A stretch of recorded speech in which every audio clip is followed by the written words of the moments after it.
Wake up, wake up, wake up, wake up, wake up. 자, 그럼 이제 1번 문제부터 진행해 보도록 할까요? 어렵게 생각하지 마시고 이제 한 문제 한 문제 채워나간다는 생각으로 차근차근 따라오시면 될 것 같습니다. 자, 1번 문제부터 볼게요. 자, 이 가에 들어갈 내용으로 적절한 것은 하는 문제입니다. 보통 이제 1번 문제가 선사 문제가 딱 나오곤 했었는데 이번에 이제 고대사의 문제가 하나 나왔습니다. 자, 볼까요? 탐구활동 보고서 봤더니 신라 고구려의 건국 이야기에 담긴 공통점을 찾아보자고 되어 있습니다. 자, 신라의 건국 이야기는 알을 깨니 남자아이가 있었고 이름을 혁것의 왕이라고 했답니다. 뭐 들어본 얘기죠. 어릴 때부터 우리가 이야기 책 같은 데서 많이 봤던 내용들인데 지금 보니까 어디서 왔대요? 하늘의 아들이 이 땅에 내려왔다라고 되어 있는 거예요. 지금 신라의 시조였던 혁것의 왕이 어디서 왔다고요? 하늘에서 내려왔답니다. From to the sky 뭐 이런 거죠. 자, 그 밑에는 고구려의 건국 이야기인데 하백의 자손이며 태양과 달의 자식인 추모성왕은이라고 되어 있네요. 역시 마찬가지죠. 고구려의 시조가 어디서 왔다고요? 하백은 물의 신이고요. 그리고 태양과 달의 자식이라고 되어 있네요. 뭐 태양과 달은 당연히 하늘에서 온 거겠지. 그래서 지금 우리 신라와 고구려의 시조가 전부 다 어디서 왔다? 하늘에서 왔다는 그런 인식을 보여주고 있다는 겁니다.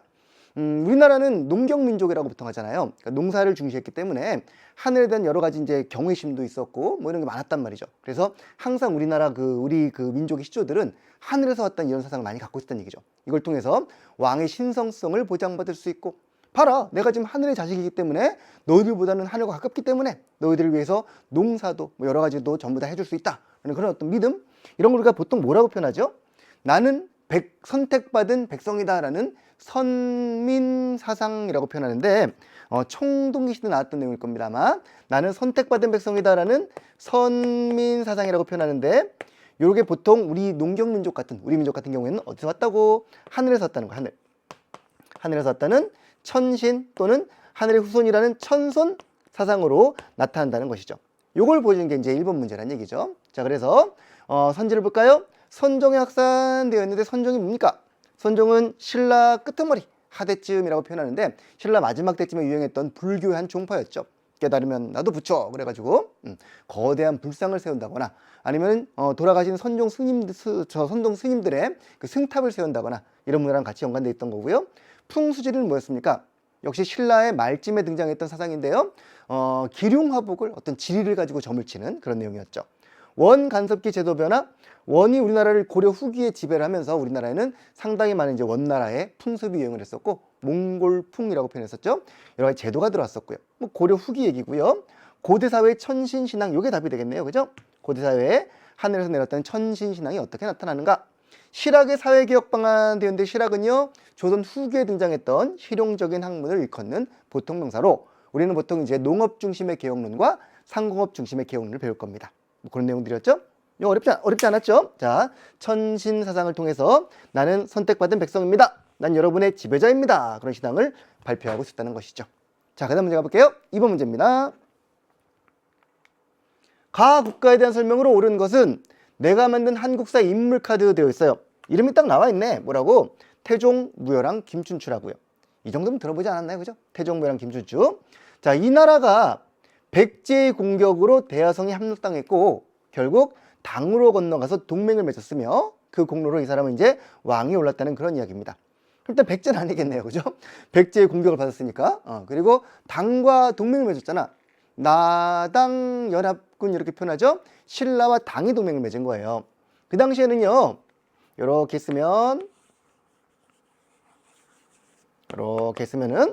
여기가 지금 고구려였고요. 여기는 백제였고요. 신라가 한강을 차지했기 때문에 이렇게 올라가 있습니다. 여기는 당이 있었고요. 여기는 일본이 있었고요. 저쪽에는 돌궐족이라고 하는 또 하나의 유목민족이 살고 있었답니다. 지금 터키가 되는 그 돌궐족이에요. 이렇게 있었는데 당시 백제가 끊임없이 신라를 공격했고요.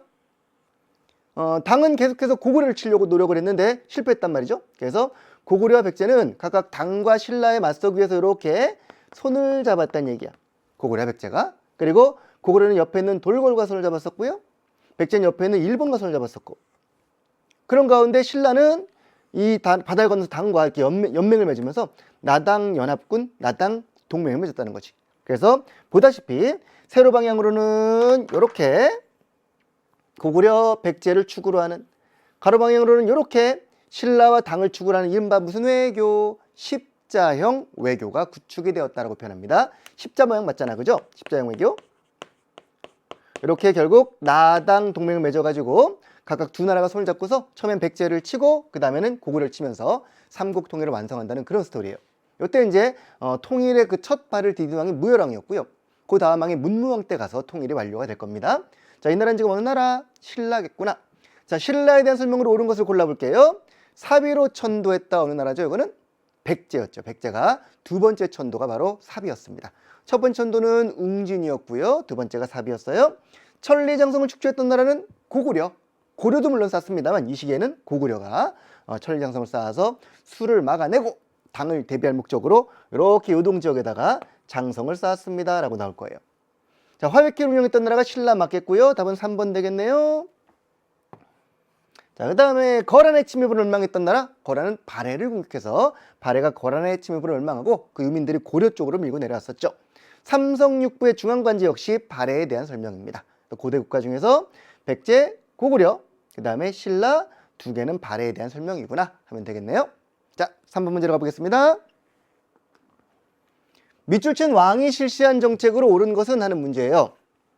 자, 보자. 후주 사람 쌍기가 고려에 왔다가 병으로 인하여 머무르게 되었고 왕은 쌍기의 재능을 중히 여겨가지고 그 사람을 높이 기용을 하고 그리고 이런 것들을 시험 보겠다는 겁니다. 이 지공권은 고려시대 때 과거를 주관했던 관료예요. 그러니까 과거를 관리하는 뭐 지금으로 치면 이제 수능을 출제도 하고 감독도 하고 뭐 채점도 하고 되게 다 할 수 있는 상당히 엄청난 권력을 가진 사람입니다. 이 지공거에 임명을 하면서 시부, 송책은 전부 다 문장의 종류들입니다. 뭐 이런 것들을 이제 시험 보겠다는 거죠. 자, 왕이 최섬등을 합격했는데 이것이 고려에서 과거를 실시한 시초이다라고 되었어요. 자, 과거제를 처음 실시했던 후주 사람 쌍기를 기용하여 과거를 처음 실시했던 왕은 고려 광종 되겠네요.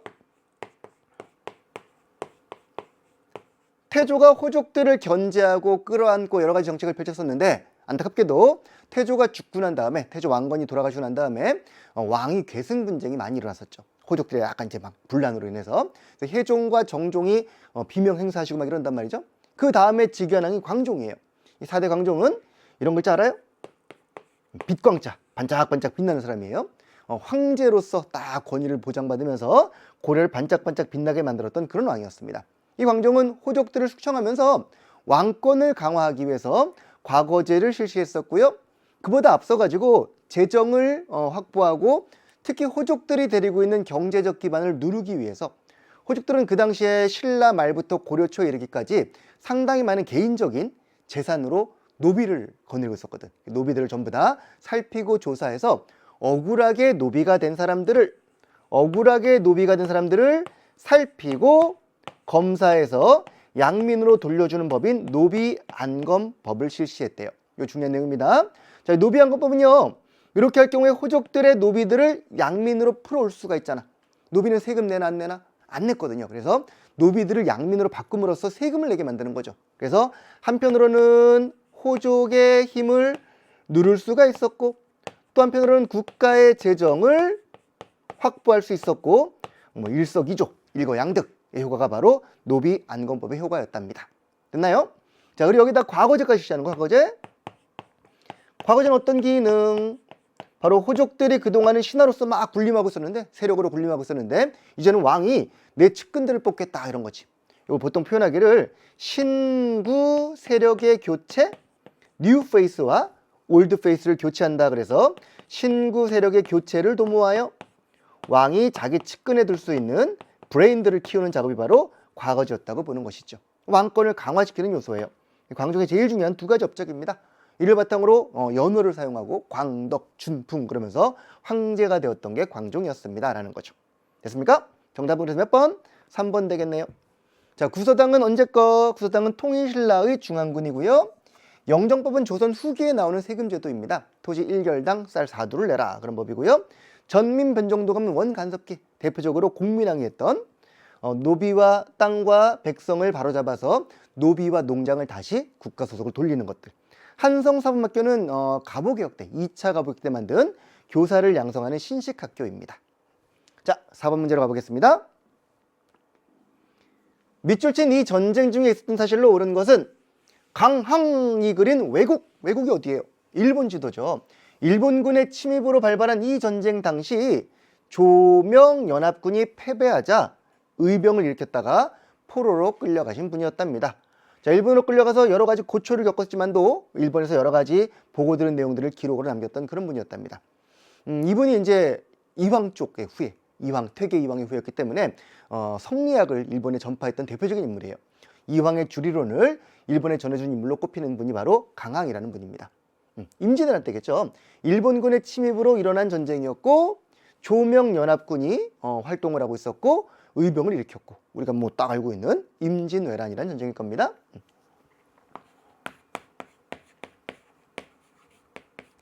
일본이 쳐들어왔고 우리나라가 처음에는 이제 막지 못했었죠. 육지에서 자꾸 패배했었는데 한편으로 이제 수군들이 분전을 한 겁니다. 그때 수군의 대표적인 인물이 이 정도 우리 알고 있지 않나? 이순신 장군, 그죠? 그래서 한산도 대첩이라든가 이런 전투에서 승리를 거두면서 우리가 이제 일본의 승기를 좀 꺾어 놓았고 여기다가 이제 의병이 여기저기 막 일어나면서 후방에서 공격을 하고 거기다가 얼마 안 가서 저 위에서 조명연합군이 내려오고 이러면서 전세가 역전이 됐습니다. 결과적으로 이제 휴전회담이 오갔었고 이게 결렬되면서 다시 쳐들었었지. 다시 쳐들었을 때 이번엔 누가? 또 이순신 장군이 명량대첩에서 신에게는 아직 12척이 있나이다. 알잖아요, 그죠? 신에게는 12척 있다 하면서 승리 거둔 명량대첩으로 드디어 일본이 7년 만에 물러갔다는 그 전투입니다. 자, 전쟁입니다. 임진왜란이죠. 임진왜란 중에 있던 사건들을 묻고 있는데 물론 보통 이제 전쟁을 물어보면서 보통 시험 문제 나오는 것들은 전투가 나올 거예요. 이를테면 병인양요다 그러면은 정족산성 전투라든가 임진왜란이다 그러면은 뭐 한산도 대첩이라든가 이렇게 나올 수 있겠죠. 이런 식으로 각각 어떤 전쟁 때 어떤 전투가 있었는가 이런 걸 눈여겨보시는 겁니다. 뒤에 한 문제 더 있죠. 6.25 전쟁 이야기. 6.25 전쟁이다 그러면은 뭐 인천 상륙작전이라든가 유엔군의 개입 또는 뭐 중국군의 개입으로 일사후퇴라든가 이런 고 내부적인 사건의 순서들을 묻는 게 일반적인 양상일 겁니다. 이런 거 항상 주목해서 공부할 때 염두에 두시면 좋을 것 같아요.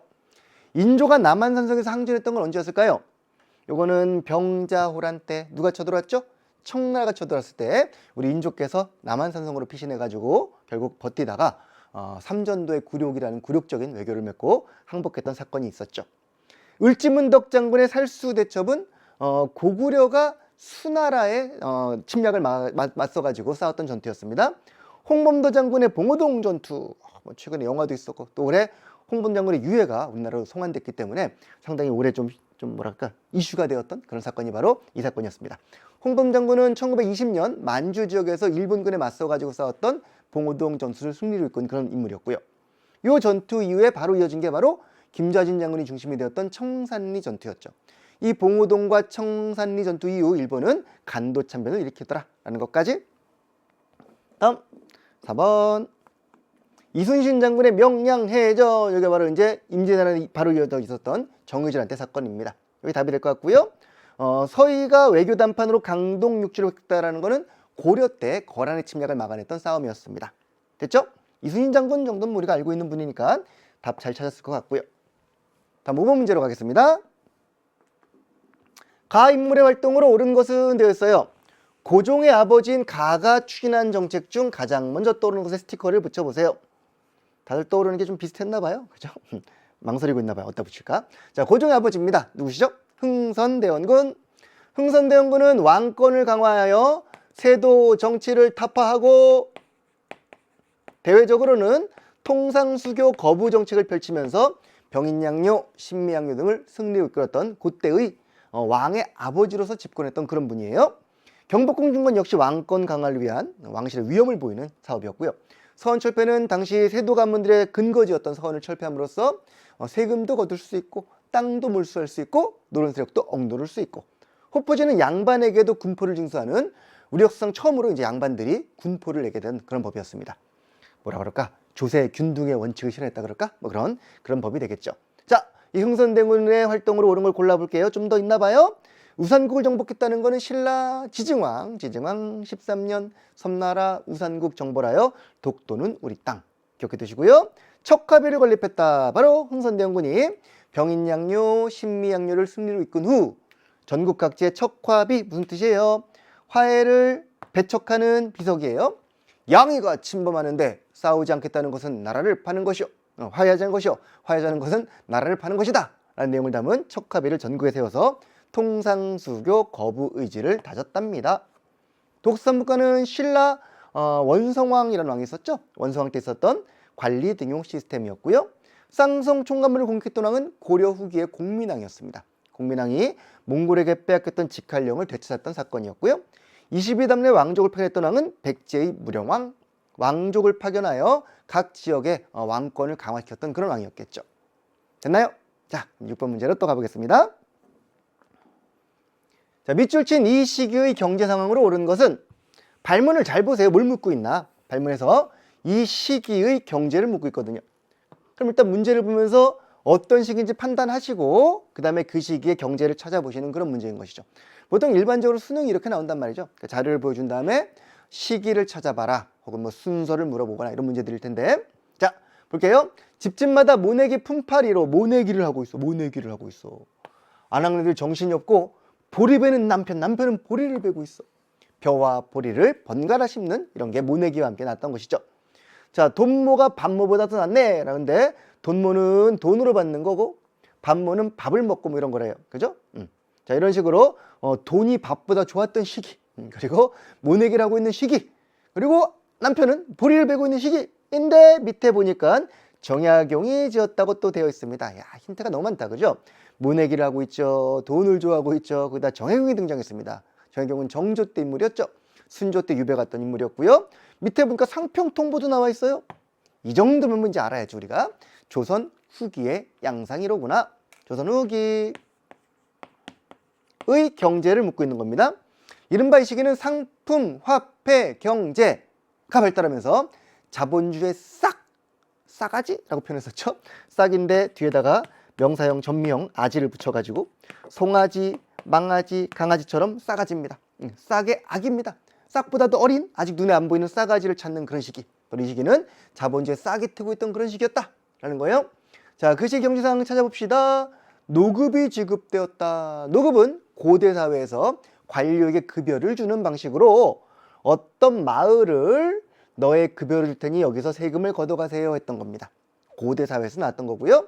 대동법, 광해군이 실시했던 특산물을 현물 대신에 쌀이나 동전으로 내면 나라에서 그 돈을 가지고 물건을 사서 쓰는 시스템. 요게 이제 역시 마찬가지로 상품 화폐 경제 발달을 촉진시켰던 매우 중요한 법이었답니다. 청해진은 누구?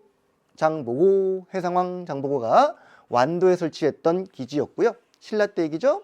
국가총동원법은 1930년대, 38년에 일본이 그 당시 중일 전쟁을 일으키고 우리 민족들에게서 이제 물건도 빼앗아가고 또 인력도 수탈하고 이러기 위해서 만들었던 법입니다. 산미 증식 계획은 쌀 생산을 증가시키는 계획으로 일본이 1920년대에 우리나라에서 쌀을 생산해 가지고 일본으로 가져가려고 했던 그런 사업이었죠. 일제의 일본의 쌀 부족 현상 때문에. 됐나요? 6번 정답은 2번. 다음 7번 문제 갑시다. 자, 가 정부가 실시한 정책으로 옳은 것은, 이번에는 정부를 묻고 있어요. 항상 발문에서 뭘 묻는지를 먼저 보시는 겁니다. 인물인지 시기인지 뭐 정부인지 사건인지 이런 걸 찾아보시는 거죠. 자, 이것은 고종의 국왕 즉위 40년을 기념하려고 세운 비석인데요. 비문에는 고종이 뭘 했대요? 연호를 제정했고요. 광무라고 썼지 아마? 황제 즉위식을 가졌고요. 나아가 이거의 수립을 선포했다는 겁니다. 그리고 구본, 신참, 옛날 것을 근본으로 삼고 새로운 것을 참고하는 원칙하에 광무 개혁을 실시했었죠. 자, 이 정부는 어떤 정부? 대한제국이란 나라였죠. 대한, 그레이트 한, 제국, 황제의 나라를 딱 세워가지고 대한제국 정부에서는 광무개혁을 실시했다. 그러니까 대한제국은 조선과 대한민국 사이의 한 나라예요. 왕조입니다. 자, 환구는 하늘이 둥글다는 걸 따가지고 만들었던 제사 지내는 그 제단이었고요. 환구단. 자, 이 정부 대한제국에 실시한 정책 찾아봅시다. 광무개혁을 찾는 거겠지 뭐. 제일 중요한 사업으로는 전제 군주제를 강화시킨다라는 것과 또 하나 경제정책이 항상 시험에 잘 나오죠. 경제정책으로 식산흥업이라는 것과, 식산흥업은 한자풀이 할 때 보통 이렇게 두 글자 하면 돼요. 산업을 심고 일으킨다. 식은 심을 식자, 식목이랄 때 식자, 흥은 일으킨다. 부흥, 발흥 할 때 산업을 심고 일으키는 사업으로 상공업 진흥책을 펴면서 국가 재정을 충당할 목적으로 전국의 토지를 새롭게 조사하고 땅을 측량한다. 양전. 그리고 이 땅 문서를 발급해 주는 거예요. 소유권을 확실해 주기 위해서. 그래서 땅 문서를 땅지자에 계약서 할 때 개자를 써가지고 양전지계 사업이라고 표현합니다. 이 지계를 발급함으로써 근대적인 소유권을 만들어주고 세금을 걷고 이랬던 거죠. 이와 같은 근대적인 경제 정책이 곧잘 나오니까요. 이렇게 잡아두면 되겠습니다. 해서 정답은 1번. 태학을 설립했다라는 것은 고구려 소수림왕 때 만든 대학교고요. 국립대학. 별관은 고려 숙종이 만들었던 여진족 토벌을 위해서 만들었던 부대입니다. 정동행성 이문소라는 것은 몽골이 만들었던 일본을 원정 가려고 만든 관청이었는데 이게 실패하고 나서 우리나라 내정 간섭기가 되었었습니다. 이걸 공민왕이 폐지했어요. 공민왕 때. 대마도를 정벌했던 건 우리 역사에서 몇 번 있었습니다. 외국의 근거지였기 때문에 고려 말 우왕 때도 있었고 고려 초, 조선 초 태조 때도 있었고 그리고 우리가 유명하게 알고 있는 거는 조선 세종대왕 때 이종무 장군이 쓰시마를 정벌했다는 사건이죠. 한국을 빛낸 100명의 위인들에 보면 나옵니다. 대마도 장군 이종무 그러면서 그분이세요. 세종대왕 때 일입니다. 8번 갈까요? 가운동에 대한 설명으로 옳은 것은 독립유공자 사진이 한 분 실려있네요. 늠름하게 아주 멋있게 생기신 분이네요. 머리는 단발했지만 수염은 기르고 있는 아마 개화기의 어떤 그 유생의 품격을 가지면서도 근대에 앞장섰던 그런 분이 아닌가 싶어요. 코트를 딱 멋있게 입고 있는 걸 보니까 공적 기여를 봤더니 대구 광문사의 부사장으로서 담배를 끄는 돈으로 의연금을 모아가지고 국채 나라빚 1,300만 원을 갚아보자 하면서 담배를 끊는 모임 단연회를 조직했던 인물이었답니다. 자, 이게 무슨 운동일까요? 이분은 대구 광문사의 뭐 양기탁이라든가 서상돈, 김광재 이런 분들이 했던 사업인데 바로 국채보상운동이라는 거였죠. 그죠? 우리 기억날 것 같아요. 그죠? 나라빚을 갚아보자는 국채보상운동. 요건 아직까지 우리가 일제에게 나라를 빼앗기기 전 통감북이었습니다. 1907년의 일이었는데 당시 우리나라는 여러 가지 명목으로 일본에게 빚을 많이 지고 있었단 말이야. 시설 개선 명목, 통감북 건물 짓는 데 돈이 필요하다든가 아니면 뭐 철도를 놓을 때 돈이 필요하다든가 이러면서 일본이 끊임없이 빚을 우리에게 내게 만든 거지. 빚을 지게 만든 거예요. 그래서 이 빚을 지게 만들므로써 우리나라 경제를 예속시키려고 하자 당시 대구 지역의 광문사라는 출판사에서 유지들이 모여가지고 이 운동을 시작했답니다. 이 운동을 했던 그 양기탁이라는 분이 갖고 있던 발행인으로 있던 신문사가 대한매일신보예요. 그래서 그분은 대한매일신보를 바탕으로 전국적인 모금운동을 벌였고 여기 상당히 확산이 되었다는 뭐 그런 이야기가 전하고 있는 것이지요. 자, 가볼게요. 순종의 장례일에 시작되었다 되어 있는데 요거는 60만세 운동이라는 1926년의 사건입니다. 조선 책략의 유포에 반발했다. 이게 무슨 책이었죠? 청나라 관료였던 황준쉔 이런 사람이 일본의 외교관입니다. 쓴 책이에요. 그러니까 청나라 사람으로서 일본에 가 있던 외교관. 조선이 해야 될 방책과 전략을 알려주마! 라는 내용입니다. 그래서 러시아를 견제하기 위해서 빨리 미국과 손잡아라! 뭐 이런 내용이에요. 그래서 이걸 듣고서 이제 유생들이 영남 만인소 같은 사건을 일으켰었죠. 군국기무처는 1차 갑오개혁 당시 일본이 주도해서 만들었던 개혁기구이고요. 내 살림 내 것으로 이거는 우리 물건을 사자는 국산품 애용운동이잖아. 이거랑 헷갈리면 안 돼요. 이건 나라빚을 갚자는 운동이고 이거는 국산품 애용운동으로 1920년대 시작되었던 물산 장려운동이라는 사건입니다. 조만식 씨가 주도했던 물산 장려운동. 자, 대한매일신보 같은 언론기관들이 같이 호응했다는 5번이 답이 되겠네요. 벌써 밑줄을 쳐놨네. 5번이 답이라고. 됐습니까? 자, 그 다음 9번 문제 가보겠습니다. 가 단체에 대한 설명으로 옳은 것은 이번엔 또 단체를 묻고 있다. 한국인들은 독립을 쟁취하기 위해서 전 민족의 모든 역량을 결집할 필요가 있다. 그리하여 한국의 사회주의 세력과 비타협적 민족주의 세력이 함께 손을 잡고서 가를 드디어 조직했단다. 이 가의 강력은 우리는 정치, 경제적 각성을 촉구함. 우리는 단결을 공고히 함. 우리는 기회주의를 일체 부인함. 이라는 3대 강령이 있었고요. 뭡니까? 신간회라는 조직이죠. 1920년대 일제의 이른바 문안 통치로 인하여 다양한 결사가 가능해졌었고요. 그러면서 합법적인 실력 양성 운동이 민족주의 계열들 중심으로 일어났단 말이에요. 근데 이 운동이 결국 실패로 끝나고 말았어요. 실패라기보다는 흐지부지 되고 말았던 겁니다. 그리고 이 와중에서 일부 세력들은 그래도 일본의 허용 범위 내에서는 실력을 쌓을 수는 있지 않니? 라면서 일본에 타협하는 쪽으로 변해갔다는 거예요. 이들을 보통 타협적 민족주의라고 불러요. 하지만 일본의 허용 범위 내에서 하는 거는 독립을 이제 물 건너가는 거잖아, 독립은. 그래서 이게 무슨 소리야? 우리가 지금 실력을 쌓았던 거는 독립하려고 했던 건데 독립을 안 하고 실력만 쌓는 게 무슨 의미가 있어? 라면서 끝까지 일본과는 타협할 수 없다는 비타협적 민족주의가 등장했던 것이죠. 이렇게 분화되는 게 대략 1925년 정도, 한 3, 4년쯤부터 분화가 시작됩니다. 그리고 한편으로는 이들의 이와 같은 실력형을 비판하고 있었던 사회주의 계열이 있었어요. 아니, 국산품 애용운동 열심히 했더니 결국 자본가들만 돈을 버네? 우리는 나쁜 거 쓰고 있는데. 아니, 대학 설립하겠다고 돈 모아줬더니 대학은 자본가 애들만 가네? 우리는 초등학교도 못 가고 있는데, 뭐 이런 거예요. 그러면서 사회주의 계열들이 여기에 반발하고 있었단 말이에요.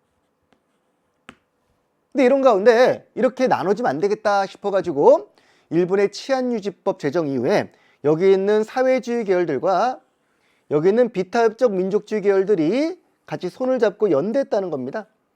60만세 운동기구로 연대해가지고 1927년에 하나의 조직을 만든 거예요. 우리는 단결을 공고히 하고 기회주의는 일체 부인한다. 단결을 공고히 하고 기회주의를 일체 부인한다라고 얘기하면서 그게 바로 신간회라는 조직이었다고요. 알겠죠? 이 기회주의 부인과 단결을 공고한다는 구호를 같이 알아두면 좋겠습니다. 자, 신간회예요. 헌의육조를 채택했던 단체가 있었죠.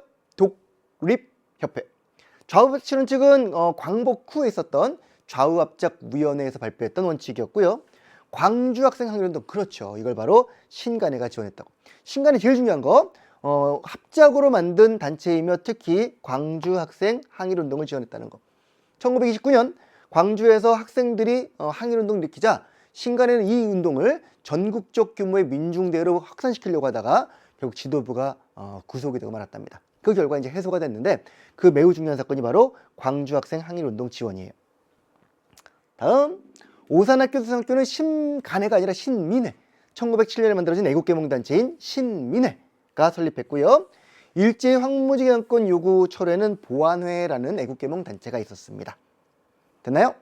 자, 10번째 문제로 가볼게요. 밑줄 이 전쟁에 대한 설명으로 옳은 것은 제일동포 청년들이 북한군의 남침으로 시작된 이 전쟁에 참전하여 북한군의 남침으로 시작된 이 전쟁에 참전하여 이름과 다짐을 적은 태극기로 인천 상륙 작전을 비롯한 여러 작전에서 활약했다고 되어 있습니다. 됐죠? 6.25 전쟁이겠네요. 1950년 6월 25일 북한군의 남침으로 미처 전쟁 준비가 안 됐던 우리나라는 밀렸단 말이죠. 쭉 밀려가지고 낙동강 전선이 구축이 됩니다. 그때 즈음에 드디어 유엔에서 우리나라에 군대를 파병해 주기로 유엔의 평화군이 지상군이 파병이 된 거고요. 유엔군의 파병. 그리고 그 결과 이들이 인천 상륙작전을 전개해요. 인천 상륙작전에서 승리를 거두고 9월 28일 날 서울을 수복하고 다시 이제 위로 올라갑니다. 위로 쭉 올라가서 압록강 두만까지 올라가자 이번엔 누가 들어왔을까? 이번엔 중국군이 또 파병을 한 거예요. 중국군이 들어온 거예요. 결과적으로 다시 밀렸습니다. 그래서 흥남철수를 이어 1월 4일 날 서울까지 함락당하는 일사후퇴라는 수퇴를 하게 된 거지. 그리고 한 3월쯤부터 다시 전쟁이 고착 상태에 들어가면서 결국 휴전을 이루게 되었습니다라는 정전에 이뤘습니다라는 그런 내용인데 시험 문제는 그래서 이 전쟁이 비단 내전이 아니라 국제전의 성격이 있었거든요. 그래서 여기 있는 유엔 파병 사건과 중국군의 참전 사건 이 두 개를 가지고 그 뒤에 있던 인천 상륙작전 및 일사후퇴를 곧잘 물어보니까 이 순서는 좀 잡아두면 좋을 것 같습니다. 자, 어쨌든 정답은 유엔군의 참전이라는 1번이 되겠고요. 아간파천은 1896년 고종황제께서 러시아 공사관으로 피신했던 사건입니다. 을미사변 이후의 일이었고요. 비변사는 조선시대 때 16세기 때 중종 때와 명종 때 외세의 침략, 여진족과 외구의 침략에 대비하기 위해서 만들었던 임시기구였었죠. 나중에 이제 중종 명종 때가 되면은 상설기구가 되었었고요. 자, 강화도 작책에 영향을 주었다. 운요 사건이라는 게 있었죠. 일본이 일으킨 무력 도발 사건입니다. 그 사건을 계기로 우리는 외국과 맺은 첫 조약이었던 강화도 조약을 체결하게 된 거죠. 1876년에 일이었고요. 왜 규장각 도서는 병인양요 때 흥선대원군 집권기 프랑스가 강화도로 쳐들어온 병익양요 때 약탈되었답니다. 물론 2011년에 임대 형식으로 반환을 받아서 지금 우리가 소장하고 있습니다. 이 정도까지 확인해 두시고요. 자, 이제 반 풀어봤네. 그죠? 또 10문제 풀어볼게요. 자, 11번 문제부터 가겠습니다. 가왕조의 문화에 대한 설명을 옳은 것은, 자, 문제는 가왕조의 문화예요. 자, 부안 관광 명소를 찾아가 봤더니 청자박물관이 있어요. 아이고, 청자 그럼 어느 나라 거? 고려청자, 그죠? 고려청자, 상감청자도 있고.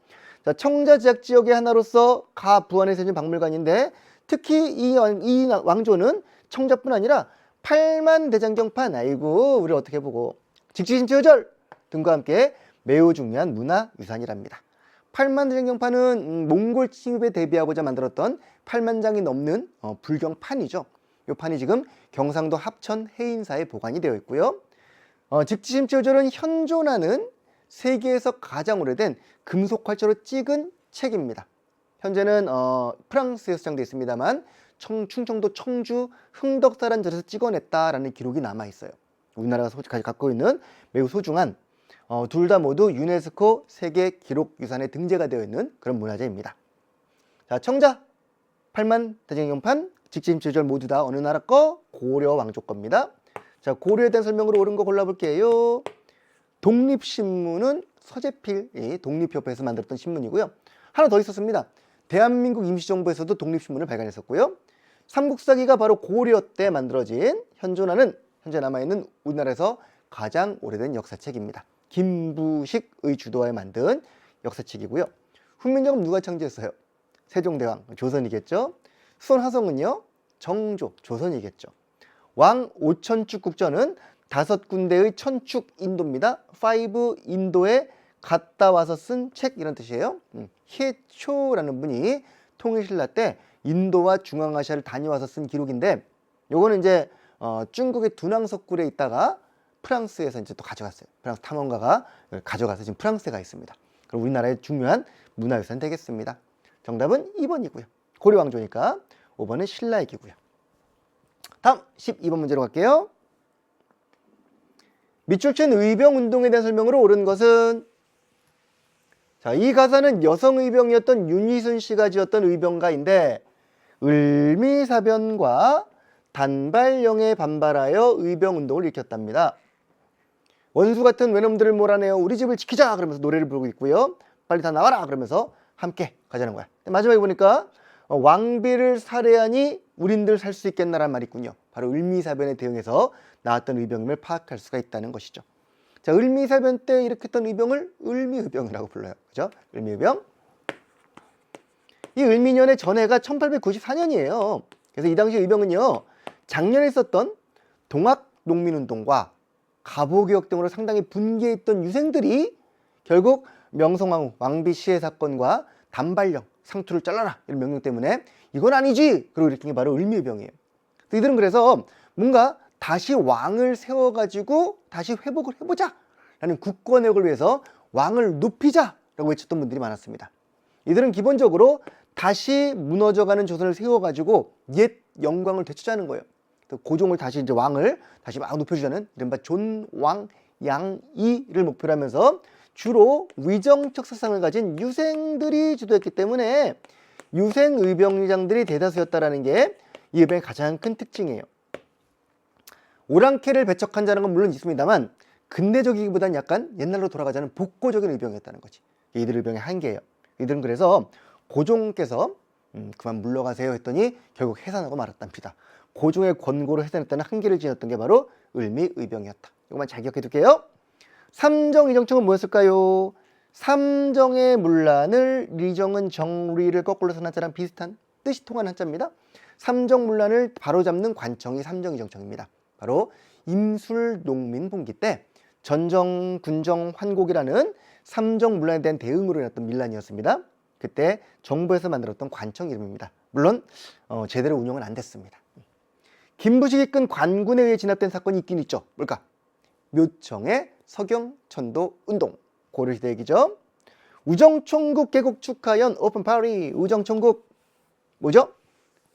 우체국 말해 우체국 우정이 아니고 우체국 사랑과 우정할 때 아니고요. 자 우체국 우편물 담당하는 부서인데 근대적인 시설인데 요 개국 그 우정총국 총장이 대장께서 참판이라고 하는데 홍영식이라는 급진기아파가 임명이 된 거예요. 급진기아파들이 요 오픈 파티를 이용해서 뭔가 해보자 라고 했던 사건이 바로 갑신정변이었죠. 온건기아파라든가 당시 보수적인 관료들을 처단하고 우리가 꿈꾸는 나라를 만들어보자 했던 갑신정변의 배경이 된 사건이고요. 우정총국 개국연. 자, 위정적 사상을 가진 유생들이 주도했다. 이게 답이겠네. 위정척사. 정을 지키고 사악한 것을 배척하자는 성리학적 질서를 수호했던 그런 분들.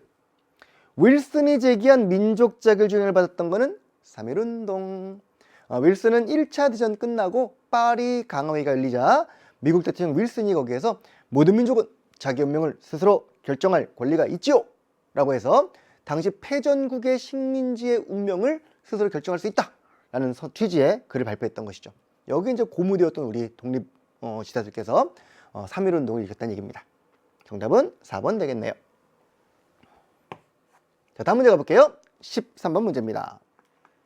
가에 들어갈 내용으로 가장 적절한 것은 자료를 보는 가 별기군을 창설하여 신식군대를 양성했고요. 신식치고는 좀 너무 좀 그런데 신식이 이런 신식이야 어쨌든 신식이었고요. 구식이 오죽했을까 그러니까. 보빙사를 파견하여 근대문을 시찰했고요. 보빙사는 미국에 갔던 분들이었고 별기군을 창설했던 거는 이제 청의 그 어떤 그 도움 속에서 통리 기무함을 해서 만들었던 신식군대였고요. 여기 이제 교관이 호리모토라는 일본인이었기 때문에 별명이 외별기였대요. 일본이 주도하는 별기군이다 그래가지고 약간 아무래도 이제 우리 구식군인데 반발을 좀 많이 받았겠지. 방문국을 설치하여 한성순보를 발간했다. 방문국은 3차 수신사로 일본에 갔던 박영유라는 인물이 일본에서 이걸 보고서 배운 겁니다. 인쇄소겸 출판사를 만들려고 이제 시도하고 있었는데 그분이 중간에 잘려요. 잘리고 이제 다른 분이 만들긴 했습니다만 그 당시 일본에 가서 기계도 들여오고 그러면서 꽤 선진적인 인쇄소 겸 신문사 겸 출판사를 설치했던 것이죠. 거기서 만든 최초의 신문이 바로 한성순보라는 신문이었습니다. 그러니까 전부 다 이게 80년대 초반에 있었던 우리가 스스로 뭔가 해보자고 했던 근대 문물의 수용 과정이에요. 근대화 과정에 나왔던 여러 가지 기구 또는 군대 이런 것들인 것이죠. 자, 신라 말기 호족의 성정 아무 관계 없겠죠. 고려 후기 아니겠죠. 성략은 고려 후기 충렬왕 때 원간섭기 때 들여온 학문이었고요. 세조정치 시기 농민봉기 이게 무슨 농민봉기가 신문인데 그치? 개항 이후 개화정책이 답이 될 수 있겠죠. 상당히 쉬운 문제죠. 일제강점기 형평운동은 백정들이 주도했던 실질적 신분 해방 운동이었죠. 1920년대. 이런 것들이 나오면 80년대 초반에 있었던 우리나라의 자주적인 근대화 과정이었구나 라고 잡아두실 수 있으면 되겠습니다. 자, 14번 문제 바로 이어가 볼게요. 자료의 상황이 나타난 시기에 볼 수 있는 모습. 그래서 뭘 묻고 있는 거죠? 자료의 상황이 나타난 시기를 묻고 있는 거 시기. 아침 일찍 학우들과 함께 중일 전쟁의 승리를 기원하는 행사에 동원되었답니다. 1937년 일본이 중국 본토를 침략한 사건으로 이 전쟁에서 일본이 약간 이제 승리를 점칠 수 없게 되자 우리 민족을 이제 전쟁 때 끌고 가고 또 인력을 동원해 가고 각종 뭐 일도 시키고 이래야 될 거 아니야. 그리고 물자를 수탈하고 이러려고 전시 총동원령을 내려서 38년부터 막 이제 뺏어가기 시작하는 거지. 이른바 민족 말살 통치와 전시 총동원이 이루어지던 그런 시기일 겁니다. 자, 일본인 교장이 강당에 우리를 집합시켜놓고 일본군이 승전보를 전하고 있다 하면서 황국신민서사를 외우자 라고 지금 열심히 외치고 있답니다. 천황폐하 충성 이런 얘기하고 있고요. 에이 참 그죠? 자, 이 시기입니다. 이 시기에 볼 수 있는 모습으로 적절한 걸 찾아보자. 그러니까 황국신민서사를 비롯한 민족말살 통치정책과 그리고 전시총동원령의 내용이 들어가면 되겠죠. 뭐 징용이라든가 일본군 위안부라든가 또는 뭐 금속공출이라든가 쌀공출 같은 것도 나올 수 있겠고요. 그리고 뭐 내선일체론, 또 궁성요배, 신사참배 같은 민족말살 통치가 나올 수도 있겠고 그런 것들 주로 묻는 문제일 겁니다. 집현전에서 연구한 학자는 세종대왕 때 만든 어진 사람들을 모아놓은 곳이 집현전이었죠. 공부 열심히 하라고 젊은 친구들 공부하라고 만든 기구였습니다. 조선시대 때 신사참배를 거부한다. 이게 답이 되겠네. 일본의 신을 모셔놓은 신사에 우리 민족을 강제로 참배를 시킨 겁니다. 여기 거부하는 사람들이 되게 많았었죠. 만적은 누굴까? 최충원, 무신 최충원의 집안 노비로 봉기를 주도하다가 결국 사전에 발각돼가지고 잡혔던 인물입니다. 최씨 무신 정권 시절에 있었던 노비의 신분해방운동, 만적의 난이었죠. 다음, 군사훈련 받는 장용영은 정조가 만든 별도의 구대였죠. 오군영을 노론들이 장악하고 왕권을 점점 짓누르자 왕이 만든 특별부대가 장용영으로 왕의 측근 군대였습니다. 만민공동회 독립협회, 그죠? 독립협회에서 만민공동회는 1898년경에 만민들이 모여서 함께 회의를 통해서 정부에 건의해보자 이랬던, 요즘 뭐라 그럴까? 집회 같은 거, 촛불 집회 같은 그런 것들이에요. 그런 것들을 열었던 근대적인 민중 집회로 꼽히는 사건입니다. 됐습니까? 다음 15번 문제로 가볼게요. 미출신 이 회의가 개최된 시기. 자, 회의의 시기를 물어보고 있습니다. 이 회의의 결정에 따라 미소 양측의 사령부가 미소 공동위원회를 조직해서 우리나라의 정부를 수립할 것이며, 내 나라가 우리나라에 대한 뭔가를 제안을 줄 것이며, 그리고 미소 양측 사령부가 한국에 대해서 최대 5년간 트러스티십에 의한 통치를 도와줄 것이다 라는 내용을 담고 있습니다. 뭡니까? 모스크바 삼상회의. 1945년 8월 15일 광복이 딱 됐습니다. 우리 광복이 됐기 때문에 우리 손으로 정부를 만들어서 빨리 뭔가 하면 돼요. 근데 안타깝게도 해외에 있던 독립운동가들, 뭐 임시정부라든가 김구 선생이라든가 이승만 선생이라든가 뭐 김두봉이라든가 많은 독립운동가들이 귀국하기 전이었어요. 빨리 막 갑작스럽게 그 광복이 되는 바람에, 일본이 패망하는 바람에 국외에 있던 많은 분들이 오지 못하신 거지. 그 사이에 미국과 소련이 먼저 들어왔고요. 우리나라에서 군정을 실시한 겁니다. 그래서 열심히 이제 우리가 그러지 않아도 이제 뭐 하려고 준비하려고 막 노력하고 있었는데, 한 석 달 정도? 넉 달 정도? 일본군의 무장해제를 마치면 돌아가겠다던 미국과 소련이 가지 아니하고 남아서 이런 얘기를 하는 거예요. 우리가 지금 그냥 떠나면은 너희는 한 번도 나라를 세우고 정치해 본 적이 없는 애들 아니니, 일제강점기 35년 전에는 대한제국이라는 황제의 나라를 운영하고 있더라. 민주주의가 뭔지도 모르잖아. 그냥 못 가겠어. 따라서 너희들에게 빨리 정부를 만들어주고 그 정부를 도와주고 그리고 가겠다는 겁니다. 라고 하는 내용의 회의를 개최한 거예요. 이게 바로 모스크바 삼상회의, 삼국 외상회의라고 하는 미영소 외무부 장관이 모스크바에 모여서 열었던 회의입니다. 이 회의는 결국 이제 우리나라의 즉각적인 독립을 약간 물 건너가게 만든 거였기 때문에 많은 이제 민족들이 여기 저항을 했던 거지. 가라, 이러지 마라, 가다오, 나가다오 그러면서 신탁 통치 반대 운동을 전개했었고, 이 과정에서 이제 우리나라에서는 좌익과 우익이 대립하고 여러 가지 이제 혼란이 겪어지는 그런 이제 질곡의 시간을 겪게 되는 겁니다. 이때부터 여기 45년 12월에 있었던 모스크바 삼국 외상회의로 광복 후 정무 수립을 가져왔던 총선거입니다. 재원의회를 뽑았던 그 선거 전에 있던 사건이에요. 이 모스크바 삼국 외상회의는 그 내용들을 조금 알아두면 좋겠고요. 특히 여기 정부 수립 과정은 조금 여러분이 좀 까다롭고 복잡할 수 있어요. 다만 이제 우리 민족이 계속해서 끊임없이 통일 정부를 세우고자 노력했다는 점과, 하지만 안타깝게도 미국과 소련이라는 그 냉전의 분위기 속에서 이게 여의치 않았구나, 그리고 6.25 전쟁이라는 전쟁까지 만났구나 라는 큰 흐름을 중심으로 이 파트 한번 좀 이해해 보시면 좋겠습니다. 워낙 복잡하고 사건들이 많기 때문에 다 설명드릴 수 없고요. 큰 흐름 속에서 이 정도만 기억해 두시고 나오면 그때 한번 확인해 보시면 좋겠습니다. 16번 문제로 넘어가 보도록 할게요. 가 군사조직에 대한 설명으로 옳은 것은 뭘 묻고 있죠? 군사조직, 즉 군대를 묻고 있는 거예요. 저는 대한민국 임시정부가 충칭에 정착하여 만들었던 가의 대원들이, 누가? 대한민국 임시정부가 어디에서? 충칭에서 만든 가 대원들이 군무에 부착했던 배지랍니다. 멋있죠? 영국군의 요청으로 인도 미얀마 전선에 내려가서 포로신문, 암호해독 같은 다양한 군사활동을 전개했었고요.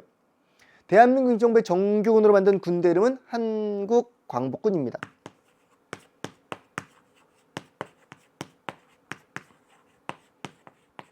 윤봉길 일거 후 상하이에 머물 수 없었던 대한민국 임시정부는 1932년부터 상하이를 떠나서 이동길에 올랐습니다. 한 8년 정도 열심히 이제 객생활을 하시는데, 그동안에 군대 양성을 위한 준비도 하고 있었고 정당도 만들고 있었고 다양한 활동을 전개하다가 드디어 1940년에 충칭에 정착을 한 겁니다. 그래서 여기서 정규군으로서 한국광복군을 창설했어요. 지청천 총사령관 휘하로 딱 만들고 1941년에 마침 태평양 전쟁이 딱 발발하자 참전을 한 겁니다. 우리도 간다 그러면서 선전포고를 하고 일본에 선전포고를 하고 한판 붙자 일본아 그러면서 그리고 나서 참전을 한 거죠 실제. 연합군과 함께 작전에 투입된 겁니다. 그 대표적인 사건이 1943년 영국군과 함께 인도 미얀마에 내려가서 포로신문 암호해독 같은 훌륭한 일을 수행했던 사건이 있고요. 또 하나가 광복이 곧 다가올 때가 됐단 말이지. 일본이 망할 게 틀림없어요. 그때 이제 미국이 뭔가 작전을 세우고 쓰는데 우리 광복군에서 가서 이제 제안을 한 거지. 한반도에 침투하자. 우리가 길도 잘 알고 글도 안다. 같이 가주겠다 그런 겁니다. 이른바 이글, 독수리 작전이라고 하는 비밀 작전을 전개하면서 우리 광복군 중에서 50명을 뽑아가지고 국내 침투조를 짠 겁니다. 이를 국내 정진군이라고 불러요. 그때 미국의 OSS, 미국의 전략정보국, 지금의 CIA예요.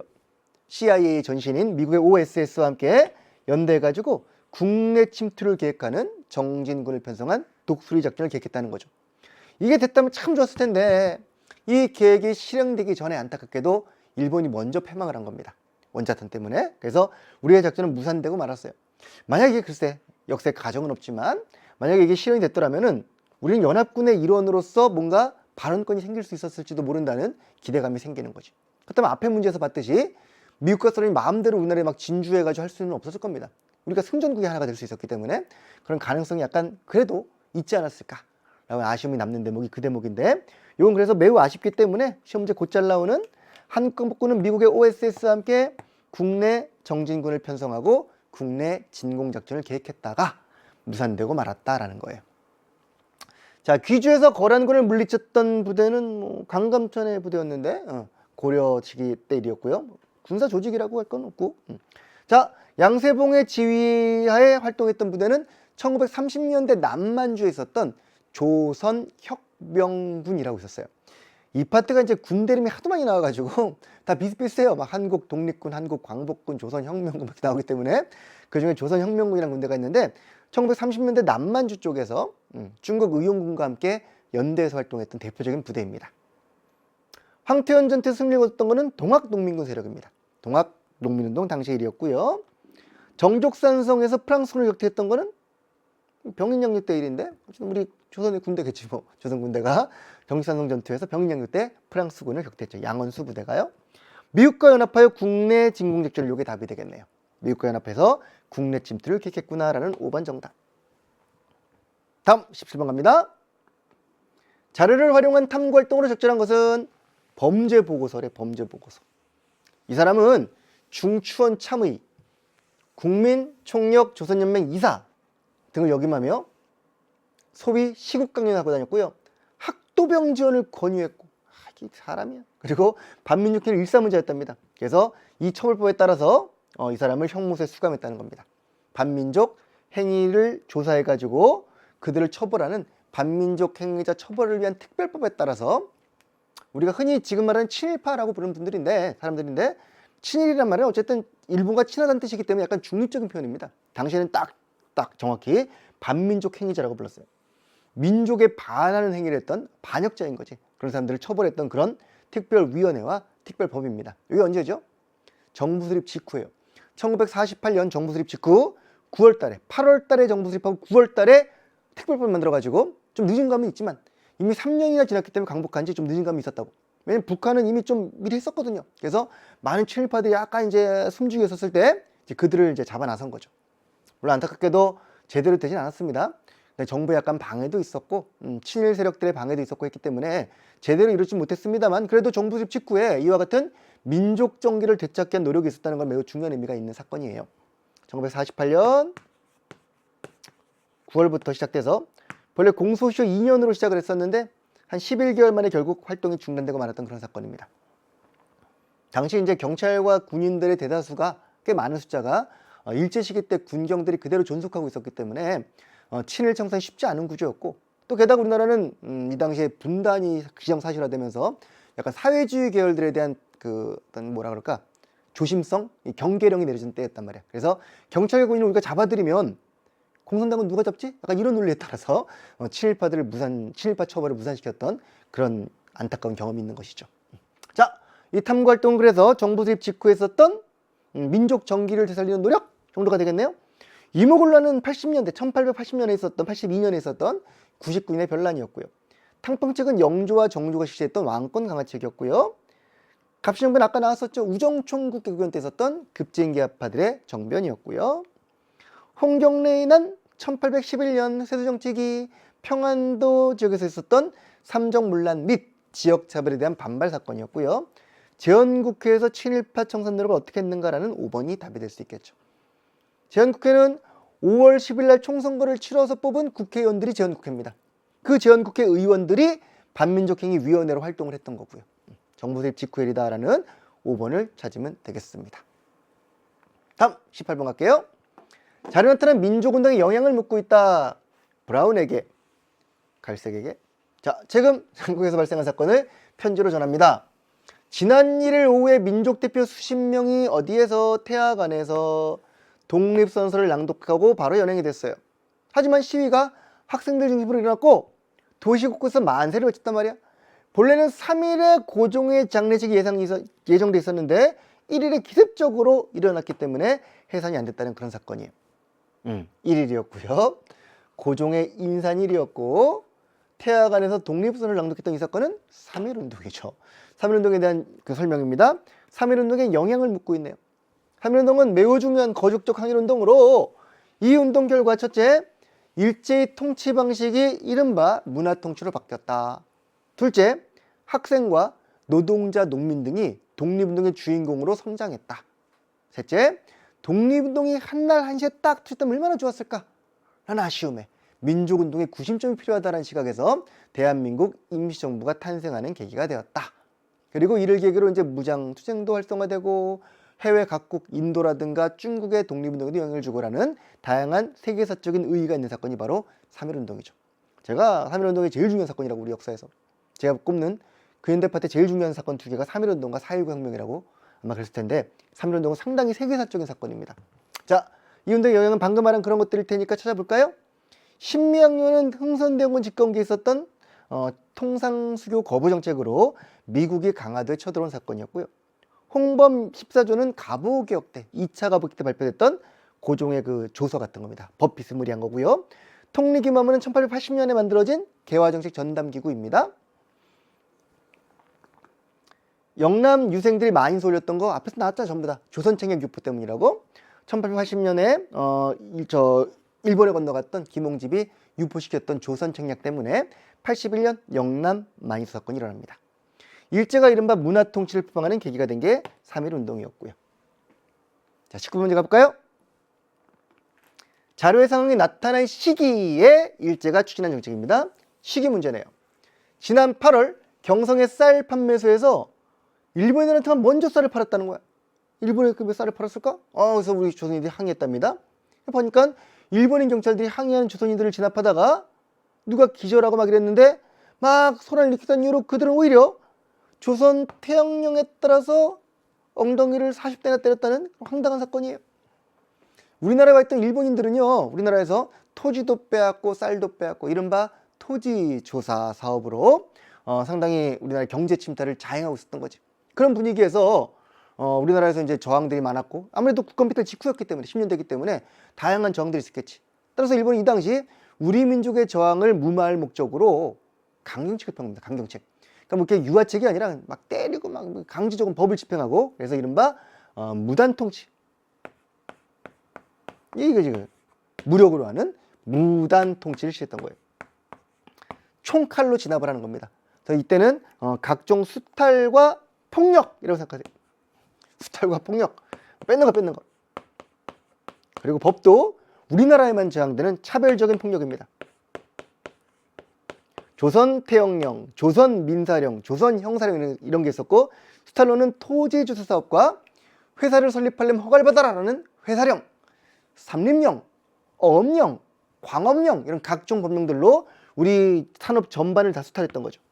이런 각종 령들, 회사령, 삼림령, 어업령, 광업령 같은 령들을 통해서 수탈했던 시기, 토지 조사 사업과 차별했던 시기, 조선 대영령, 조선 민사령, 조선 형사령 그리고 무단으로 헌병 경찰이 통치하던 시기가 10년대였구나 하고 잡아주시면 됩니다.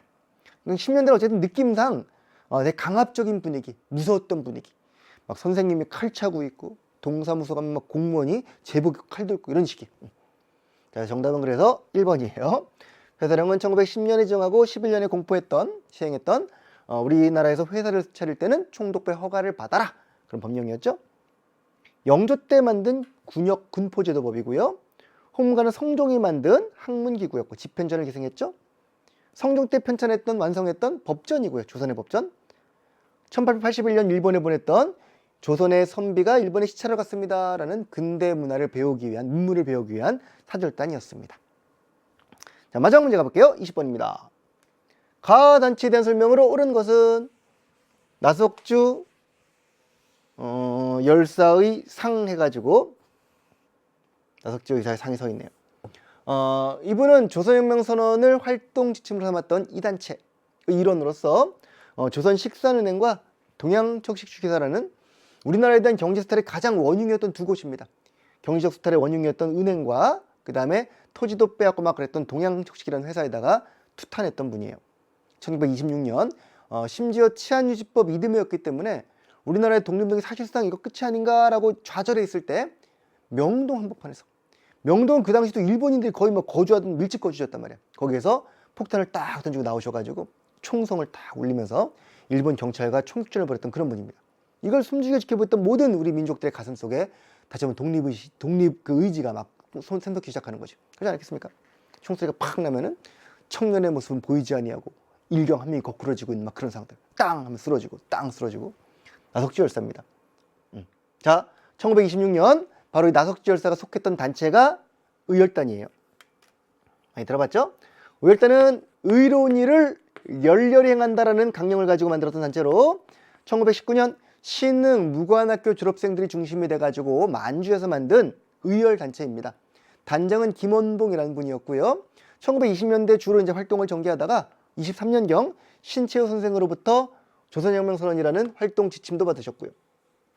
이렇게 개별적인 투쟁을 전개하다가 안 되겠다, 더 이상 우리가 폭탄을 던지면은 건물은 부서지지만 우리 열산 돌아가시는 거고 우리가 너무 초기 같은 목숨을 버리는 거 아니야. 그래서 개별 투쟁 말고 군대를 양성하자 그래가지고 이제 군대 양성으로 전환하시고 1930년대가 되면은 조선의용대라고 하는 우리나라 최초의 중국 본토에서 한국인 최초의 부대인 조선의용대라는 군대를 결성하는 뿌리가 된 단체가 바로 의열단이라는 단체입니다. 누가 만들었다고요? 김원봉을 중심으로 한 신흥 무관학교 출신들이. 한글 맞춤법 통일하는 조선어 학회에서 제정했고요. 요거는 묘청 얘기죠. 고려시기 묘청 얘기고요.